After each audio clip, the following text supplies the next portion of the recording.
Hello विद्यार्थी मित्रों, DK science institute में आप सबको फरी हार्दिक स्वागत है। तो आज આપણે વાત કરીશું ધોરણ 11 વિષય રસાયણ વિજ્ઞાન પ્રકરણ નંબર 1 રસાયણ વિજ્ઞાનની પાયાની સંકલ્પનાઓ। હવે આ ચેપ્ટરની અંદર આપણે છેલ્લે રાસાયણિક લાક્ષણિકતા તેમજ તત્વ સંયોજન મિશ્રણ અને તે સિવાય તાપમાનની અસર અને તાપમાન વિશે વાત કરી હતી।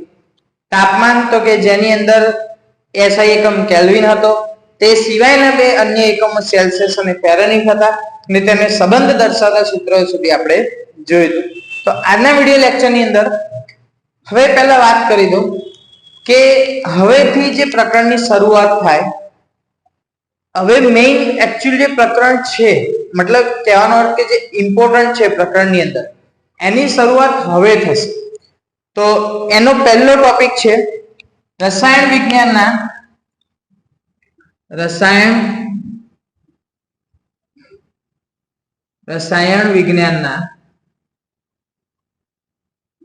નિયમો।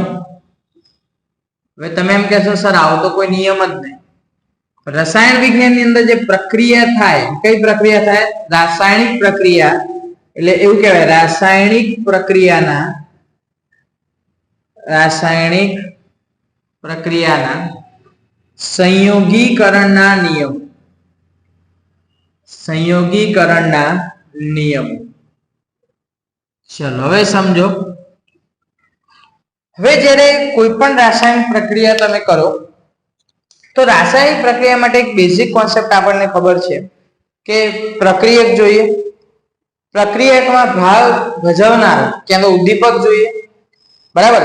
અથવા કે તમે જે પ્રક્રિયા કરતા હોય તેના માટે જે પરિસ્થિતિ જોઈએ, ધારો કે તાપમાન સેટ કરવું પડે, પછી પ્રક્રિયાનું પ્રમાણ નક્કી કરવું પડે, તે બધું જ જોઈએ। તો એનો અર્થ શું થયો કે કોઈ પણ રાસાયણિક પ્રક્રિયા તમે કરો, બરાબર, તો એ રાસાયણિક પ્રક્રિયા કરવા માટે સૌથી પહેલા જોઈએ પ્રક્રિયક। હવે તમે સમજો કે પ્રક્રિયક તો હોય, પ્રક્રિયક તો તમે સમજો કે બધા પ્રક્રિયક તો આપણે લઈ આવ્યા બજારથી, પણ પ્રક્રિયા કરવા માટે પ્રક્રિયકનું ચોક્કસ પ્રમાણ જોઈએ। તમને જસ્ટ એક્ઝામ્પલ આપું કે આપણે કોઈ પણ મેડિકલમાં જઈએ, બરાબર, આપણે સમજો કે પેરાસિટામોલની ગોળી લાવ્યા, તો પેરાસિટામોલની ગોળી આપણે કોઈ પણ મેડિકલમાંથી લાવીએ તો એની સાઈઝ બધે કેવી હોય? સરખી। કોઈ જગ્યાએ સાઈઝ બદલાતી નથી। કેમ કે એની અંદર જે કન્ટેન હોય, એની અંદર જે પ્રક્રિયક હોય, એનું પ્રમાણ કેવું હોય? ચોક્કસ હોય। તમે એવું જોયું કે કોઈ મેડિકલની પેરાસિટામોલ આટલી મોટી, કોઈ પેરાસિટામોલ આટલી મોટી, એવું કોઈ દિવસ હોય ના। તો દરેકે દરેક જગ્યાએ પેરાસિટામોલની તમે ગોળી લાયા, ગોળી પેરાસિટામોલની છે, પણ એનું પ્રમાણ કેવું છે? ચોક્કસ છે, બરાબર? તો એનો અર્થ શું થયો કે કોઈ પણ તમે રાસાયણિક પ્રક્રિયા કરો, બે તત્વ હોય, અન્ય બે પદાર્થ હોય કે કોઈ પણ હોય, ત્યારે એનું પ્રમાણ કેવું હોવું જોઈએ? ચોક્કસ હોવું જોઈએ। તો ચોક્કસ પ્રમાણ હોવું જોઈએ એ એક પ્રકારનો શું કહેવાય? નિયમ કહેવાય, રૂલ્સ થઈ ગયો ફર્સ્ટ કે ભાઈ તમારે કોઈ પણ પ્રક્રિયા જોઈએ, તમે સમજો કે તમારા પેરેન્ટ્સ કે તમારી મમ્મી ઘરે જમવાનું બનાવતા હોય તો એની અંદર એવું હોય કે 250 ગ્રામ બટાકાની અંદર 250 ગ્રામ જ મીઠું નાખવાનું, એવું હોય કોઈ દિવસ? ના હોય। કેમ કે આપણને ટેસ્ટ માટે જેટલા પ્રમાણમાં આપણે જરૂરિયાત હશે એટલો જ કન્ટેન્ટ એડ કરશે। તો અહીંયા તમને શું કીધું કે રાસાયણિક પ્રક્રિયાના સંયોગીકરણના નિયમો, મતલબ કોઈ સંયોગી મતલબ ભેગું કરવું, સંયોગ કરવું, જોડવું, સંયોજન બનાવવું, અને સંયોગીકરણ એટલે કરવું, સંયોગીકરણ એટલે ભેગું કરવું અથવા જોડવું। તો આ બધા જ શું થઈ ગયા? સંયોગીકરણના સિમિલર વર્ડ્સ। હવે સમજો કે કોઈ પણ રાસાયણિક પ્રક્રિયા થઈ, એમાં સંયોગીકરણ કર્યું, તો એ સંયોગીકરણ કરવા માટે ચોક્કસ શું હોય? નિયમ હોય। નિયમ ના તમે પાળો તો સંયોગીકરણ થઈ શકે નહીં, અથવા સંયોગીકરણ થાય પણ તમને જરૂર કેટલી અથવા તમે વિચારેલી કે તમે નક્કી કરેલી પ્રોડક્ટ કે નિપજ તમને મળતી નથી, બરાબર? તો શરૂઆત કરીએ આપણે। પહેલો નિયમ છે દળ સંચયનો નિયમ। નિયમ નંબર 1 સંયોગીકરણના નિયમમાં પહેલો નિયમ છે દળ સંચયનો નિયમ.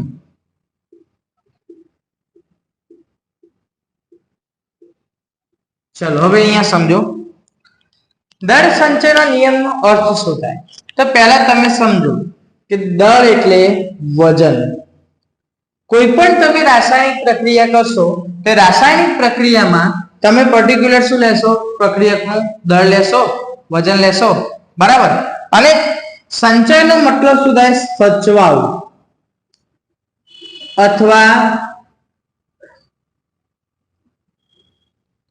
અથવા જળવાવું. મતલબ જે પણ તમે પ્રક્રિયક લીધો એ જળવાઈ રહેશે અને એનું વજન પણ બદલાશે નહીં. વજન એનું જળવાઈ રહેશે. હવે તમે સમજો. ચલો સિમિલર વર્ડ્સ નું કાર્ડ નાખું, આપણે નિયમ સમજીએ. હવે અહીંયા સમજો કે કોઈ પણ તમે રાસાયણિક પ્રક્રિયા કરી, કોઈ પણ રાસાયણિક પ્રક્રિયા કરી તો તમે જે તે પ્રક્રિયકનું દળ લીધું હશે તો એ પ્રક્રિયકનું દળ શું પ્રક્રિયા પછી બદલાઈ જશે કે એઝ ઇટ ઇઝ રહેશે? તો કે એઝ ઇટ ઇઝ રહેશે. એનો અર્થ શું થયો કે કોઈ પણ રાસાયણિક પ્રક્રિયા પહેલા કે પ્રક્રિયા પછી દળ બદલાતું નથી. જો અહીંયા આપણે નિયમ લખીએ, કોઈ પણ રાસાયણિક પ્રક્રિયા પહેલા કે પ્રક્રિયા પછી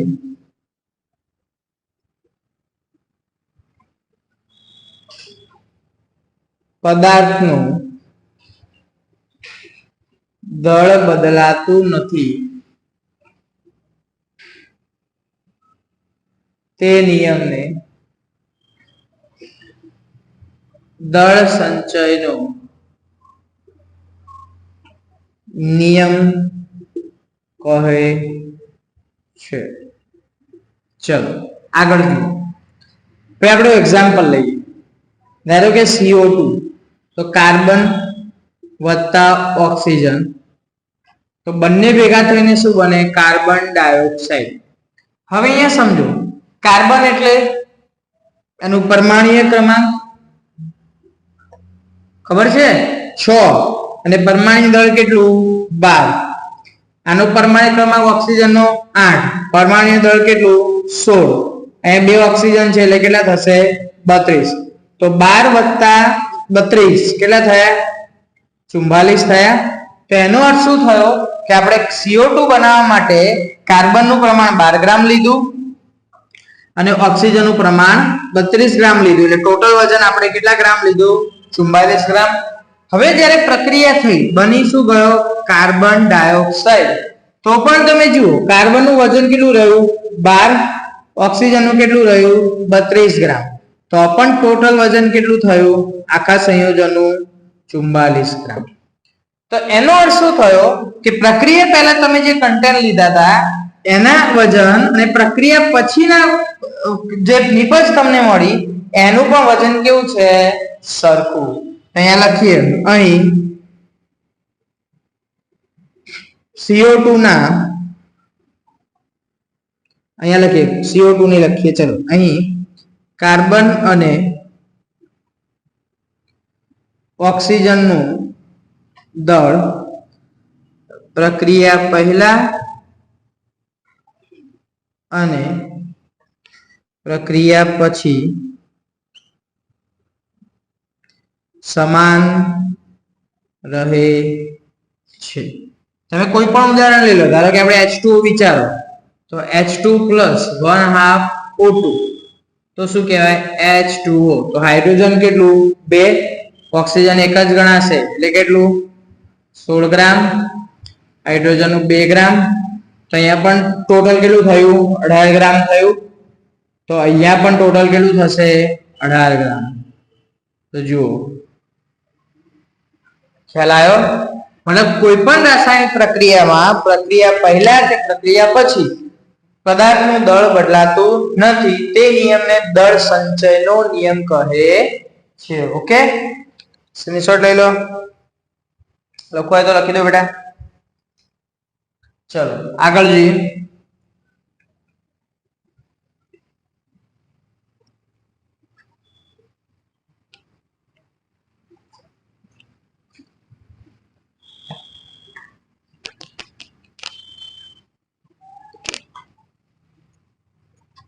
છે.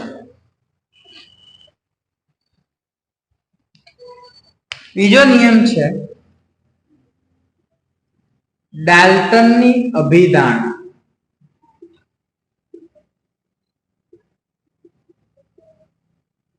ચલો હવે સમજો.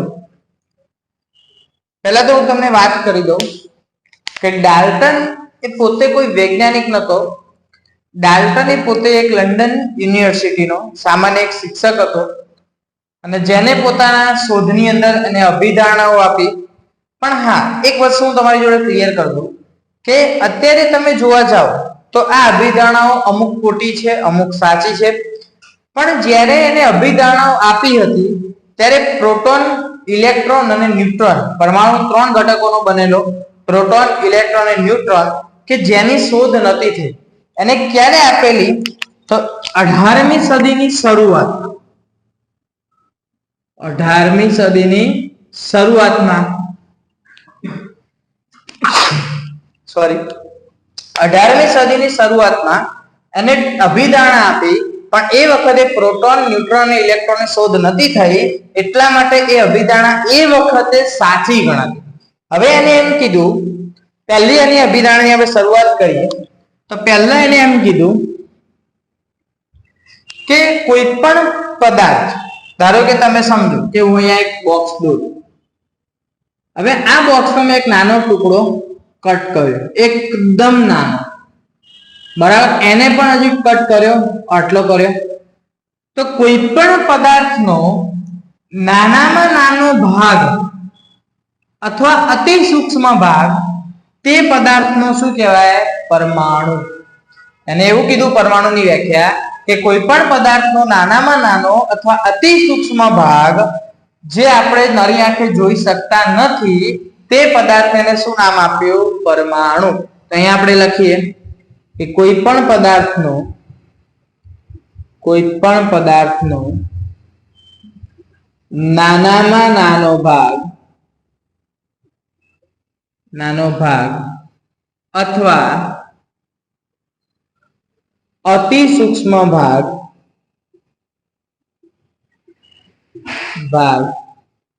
કે જેને પરમાણુ કહે છે. ચલો બીજું એને શું કીધું? તો બીજું એને એવું કીધું કે હવે તમે સમજો કે કોઈ પણ પદાર્થનો નાનામાં નાનો ભાગ એટલે અતિ સૂક્ષ્મ ભાગ હોય. હવે એના તમે બે ભાગ કેવી રીતે કરશો? બરાબર. હવે અત્યારે આપણે જાણીએ છીએ કે બે પ્રોટોન અને ઇલેક્ટ્રોન થી આકર્ષણ અને અપાકર્ષણના આધારે એક તત્વ બીજા તત્વ સાથે જોડાય, બરાબર. પણ અહીંયા તો એ વખતે ઇલેક્ટ્રોન કે પ્રોટોનની શોધ થઈ નથી, એટલે એને એવું કીધું કે પરમાણુ એક અવિભાજ્ય કણ છે. અવિભાજ્ય મતલબ એનું કોઈ દિવસ વિભાજન શક્ય નથી. ચલો ત્રીજી અભિધારણા. હવે એને એવું કીધું કે કોઈ પણ તત્વ અન્ય તત્વ સાથે જોડાય, કોઈ પણ તત્વ અન્ય તત્વ સાથે જોડાય તો તે તત્વ એ પૂર્ણાંક સંખ્યામાં હોય છે. પૂર્ણાંક સંખ્યા મતલબ તમે સમજો કે ધારો કે આપણે સમજીએ કે C+O2 તો શું થાય? CO2. તો જુઓ અહીંયા કેટલા ઓક્સિજન જોડાણા? 2. આપણે દર્શાવી શક્યા 2 વડે, બરાબર. તો એને શું કીધું કે જ્યારે કોઈ પણ તત્વ અન્ય પરમાણુ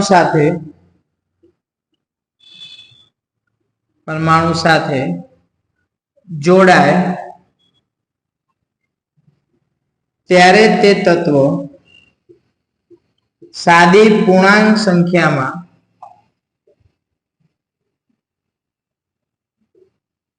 હોય છે. ચલો એના સિવાય આગળ જોઈએ.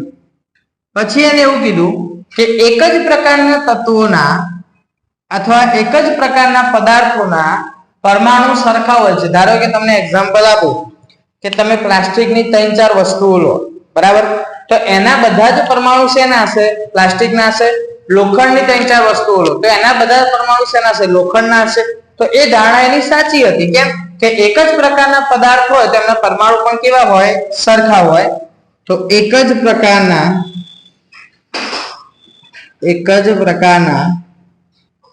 પરમાણુઓની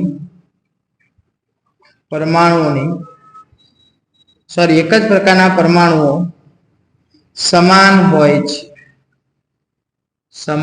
હોય છે. આ ઉપરાંત એને એવું કીધું કે સમાન પ્રકારના પરમાણુઓ સમાન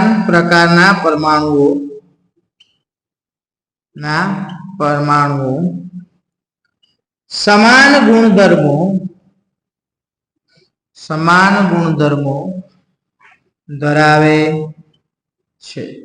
તો આ પણ વાત સાચી. કેમ કે તમે વિચારો કે સમાન પ્રકારના પરમાણુ હોય તો સમાન ગુણધર્મો જ ધરાવશે, બરાબર? એમના ગુણધર્મો બદલાય નહીં. તમે સમજો કે તમે કોઈ પણ પ્રકારનું લાકડું લઈ આવો, તેને નોમિનલ ગુણધર્મ છે કે ભાઈ સળગવું, તો લાકડું તમે કોઈ પણ પ્રકારનું લાવશો પણ એ તો સળગવાનું છે, કારણ કે એના જ બધા પરમાણુ સમાન છે. તેમના ગુણધર્મો પણ કેવા હશે? સમાન હશે. ચલો,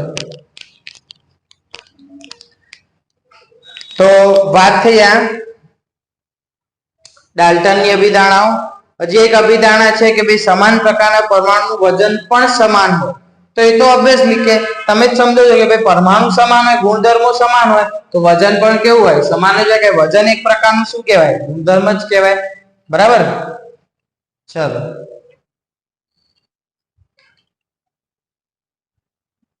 જોઈ લો, એક વખત સ્ક્રીનશોટ લઈ લો. ઓકે,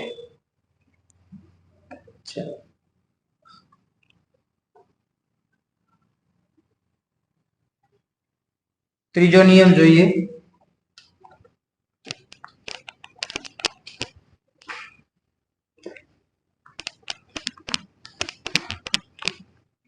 ચલો, ત્રીજો નિયમ છે, લખી દો, સહયોગીકરણના નિયમ. ચલો, ત્રીજો નિયમ છે નિશ્ચિત સંરચનાનો નિયમ.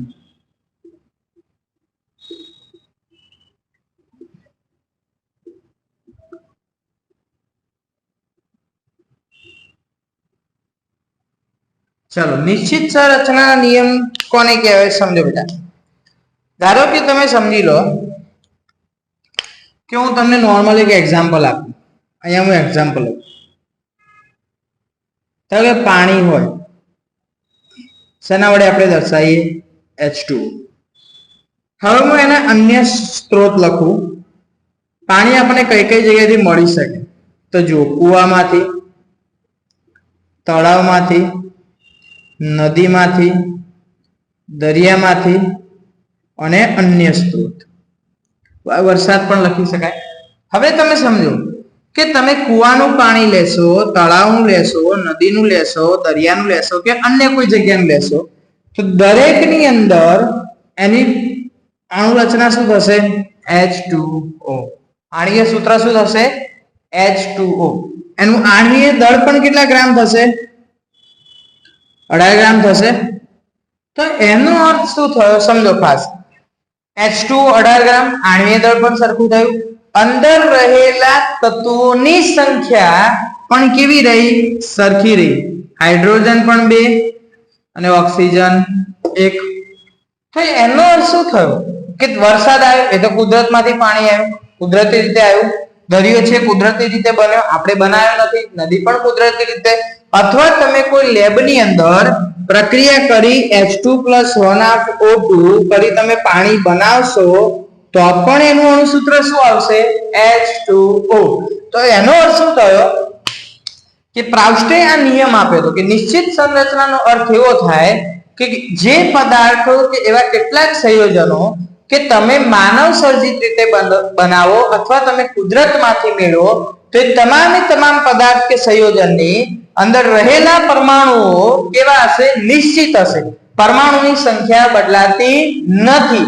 એટલા માટે એને કયો નિયમ આપ્યો? નિશ્ચિત સંરચનાનો નિયમ.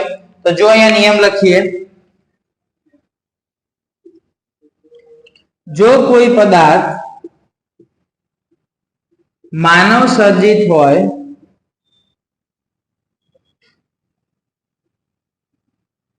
હોય અથવા કુદરતમાંથી મળે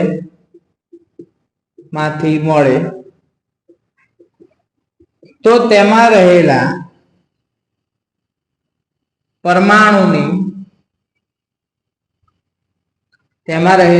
પરમાણુની સંખ્યા નિશ્ચિત હોય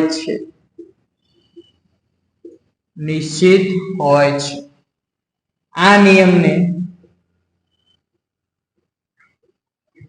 નિશ્ચિત સંરચનાનો